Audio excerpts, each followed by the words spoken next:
ಬಾ. ಓ hello madam, ಎಲ್ಲಿ ಹೊಂಟ್ರಿ? ಲಕ್ಷ್ಮಿ ಅಕ್ಕವ್ರು ಕರ್ದಾರ್ರಿ, ಅವ್ರ ಮನೆಗೆ ಕೆಲಸದವ್ರು ಬೇಕಾಗಿದ್ರಂತ. ಹೌದಾ, ಒಂದು ನಿಮಿಷ ತಡ್ರಿ, ಕಾಲ್ ಮಾಡಿ ಕೇಳ್ತೀನಿ. ಏನ ಹುಡುಗನ್ ಕರ್ಕೊಂಡ್ ಬಂದಾರ? ಹ್ಞೂ ರೀ, ಒಂದು ಹುಡುಗ ಐತ್ರಿ ಅವ್ರ ಜೋಡಿ. ಯಾಕೆ ಕರ್ಕೊಂಡ್ ಬಂದಾರ ಕೇಳ್ರಿ. ಆ ಹುಡುಗನ ಯಾಕೆ ಕರ್ಕೊಂಡ್ ಬಂದ್ರಿ? ಮನ್ಯಾಗ ಸಂಭಾಳ್ಸೋರು ಯಾರೂ ಇಲ್ರಿ. ಹೌದ್ರಿ ಮೇಡಮ್, ಅವ್ರ ಹುಡುಗಗ ಮನ್ಯಾಗ ಸಂಭಾಳ್ಸೋರು ಯಾರು ಇಲ್ಲಂತ್ರಿ. ಸರಿ ಆಯ್ತಾಯ್ತು ಕಳ್ಸ್ರಿ. ಹುಡುಗನ್ ಕರ್ಕೊಂಡ್ ಬರತಾರಂತ, ಯಾಕೆ ಕರ್ಕೊಂಡ್ ಬರ್ತಾರೋ ಏನೋ. ಕರ್ಕೊಂಬರ್ಲಿ ಬಿಡ್ಲ, ಏನಾಯ್ತು? ಇಲ್ಲಿ ಬಂದ್ರೆ ಹುಡುಗನ್ ನೋಡ್ಕೋತಾರೋ ಏನ್ ಕೆಲಸ ಮಾಡ್ತಾರ? ನಾ ಹಿಂಗಾದ್ರೆ ಬೇರೆ ಯಾರನ್ರ ನೋಡ್ಕೋತೇನಿ. ಏನ್ ಹೆಸರು ಹೇಳಿದ್ದೆ ಅವ್ರದ? ಅದ್ಯಾರೋ ಗೌರಿ ಅಂತ. ನಮಸ್ಕಾರ ಅಕ್ಕ. ಗೌರಿ, ಹಾಂ ರೀ. ನೀವು ಹುಡುಗನ್ ಕರ್ಕೊಂಡ್ ಬರ್ತೀನಿ ಅಂತ ಮೊದ್ಲೇ ಹೇಳ್ಬೇಕಲ್ರಿ.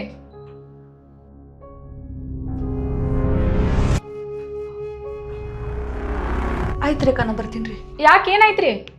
ಏನಿಲ್ರಿ, ನಾ ಬರ್ತೀನಿ ರೀ. ಇವ್ರಿಗೇನಾಯ್ತ್ರಿ? ವೈನಿರಿ, ಇವ್ರು ನಿಮಗ್ ಮೊದ್ಲ ಗೊತ್ತೇನ? ಕರಿಯೋರ್ನೊಳಗೆ ಒಳಗ್ ಬರ್ರಿ.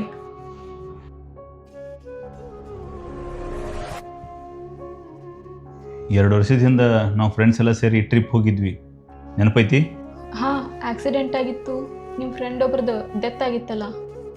ರಾಜು, ಇವ್ರವ್ರ ಮಿಸ್ಸಸ್. ನಾ ನಡಿತೀನಿ ರೀ. ನಿಮ್ಗೆ ರೊಕ್ಕ ಬಂದು ಮುಟ್ಟಿದ್ವು ರೀ. ಯಾವ ರೊಕ್ಕ ರೀ? ನಾ ಅನ್ಕೊನಿ ಆ ರೊಕ್ಕ ಬಂದು ನಿಮ್ಗೆ ಮುಟ್ಟ್ಯಾವ ಅಂತೇಳಿ. ರಾಜು ನಿಮ್ಗೆ ಯಾವುದೋ ಕಾಂಟ್ಯಾಕ್ಟ್ ನಂಬರ, ಚೀಟಿ ಏನೂ ಕೊಟ್ಟಿಲ್ಲ? ಹಾಂ, ಒಂದು ಕೊಟ್ಟಿದ್ದೀರಿ. ನೀವು ಕಾಂಟ್ಯಾಕ್ಟ್ ಮಾಡಿದಿರಿ? ಇಲ್ಲ. ಮತ್ತೆ ಹೆಂಗೆ ಸಿಗ್ತಾವೆ? 2 ವರ್ಷದಿಂದ ನಾನು ರಾಜು ಸೇರಿ ಟರ್ಮ್ ಇನ್ಶೂರೆನ್ಸ್ ತೊಗೊಂಡಿದ್ವಿ. ನಾನು ಅನ್ಕೊಂಡಿರಲಿಲ್ಲ ಅವ್ನಿಗೆ ಅದನ್ನು ಇಷ್ಟು ಬೇಗ ಯೂಸ್ ಮಾಡುವಂಥ ಪರಿಸ್ಥಿತಿ ಬರ್ತದೆ ಅಂತೇಳಿ. ಅದ್ರಾಗ 2 ಕೋಟಿವರೆಗೂ ಕವರೇಜ್ ಐತಿ. 2 ಕೋಟಿ? ಆ ದುಡ್ಡನ್ನು ಸರಿಯಾಗಿ ಯುಟಿಲೈಸ್ ಮಾಡುವಂಥ ಟೈಮ ಈಗ ಬಂದೈತಿ. ಆ ಹುಡುಗನ ಸಾಲಿಗಾಗಿರ್ಬೋದು, ನಿಮ್ಮ ಭವಿಷ್ಯಕ್ಕಾಗಿರ್ಬೋದು ಭಾಳ ಹೆಲ್ಪ್ ಆಗ್ತೈತಿ. ಕಾಲ್ ಮಾಡಿರಿ. ಅದು ಚೀಟಿ ಮನೆ ಒಳಗೈತ್ರಿ. ಹಾಗಿದ್ರೆ ಜಲ್ದಿ ಮನೆಗೆ ಹೋಗಿ ಕಾಲ್ ಮಾಡಿರಿ. ಸರಿ ರೀ, ನಾ ಬರ್ತೀನಿ ರೀ. ನಮಗೆ ಅಂದಾಜು ಮಾಡೋಕ್ಕೆ ಸಾಧ್ಯ ಇಲ್ಲ ನಮ್ಮ ಫ್ಯಾಮ್ಲಿಗೆ ನಮ್ಮ ಅವಶ್ಯಕತೆ ಯಾವಾಗ ಬೀಳ್ತೈತಿ ಅಂತೇಳಿ. ಇವತ್ತು ನಮ್ಮ ಫ್ಯಾಮ್ಲಿನ ಸೆಕ್ಯೂರ್ ಮಾಡೋದು ಭಾಳ ಇಂಪಾರ್ಟೆಂಟ್. ನನ್ನ ಬಯೋಳಗೆ ಲಿಂಕ್ ಐತಿ, ಆದಷ್ಟು ಬೇಗ ಒಂದು ಟರ್ಮ್ ಪ್ಲ್ಯಾನ್ ತೊಗೊರಿ. ಪ್ರೀಮಿಯಮ್ಗಳು ಕೇವಲ 595 ರೂಪಾಯಿ ಪರ್ ಮಂತಿಂದ ಶುರು ಆಗ್ತಾವೆ. ಮತ್ತು ಫಸ್ಟ್ ಇಯರ್ 15% ಡಿಸ್ಕೌಂಟ್ ಕೂಡ ಸಿಗ್ತೈತಿ.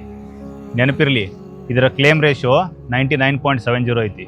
ಮತ್ತು ಇದು 30ರಿಂದ ಅಂದ್ರೆ ಜೂನ್ 30ರಿಂದ ಪ್ರೀಮಿಯಮ್ಗಳ ರೇಟ್ ಒಳಗೆ ಬದಲಾವಣೆ ಆಗೋದೈತಿ. ಆದಷ್ಟು ಬೇಗ ಒಂದು ಟರ್ಮ್ ಪ್ಲ್ಯಾನ್ ತೊಗೊರಿ. ಎಲ್ಲರಿಗೂ ಒಳ್ಳೆಯದಾಗಲಿ.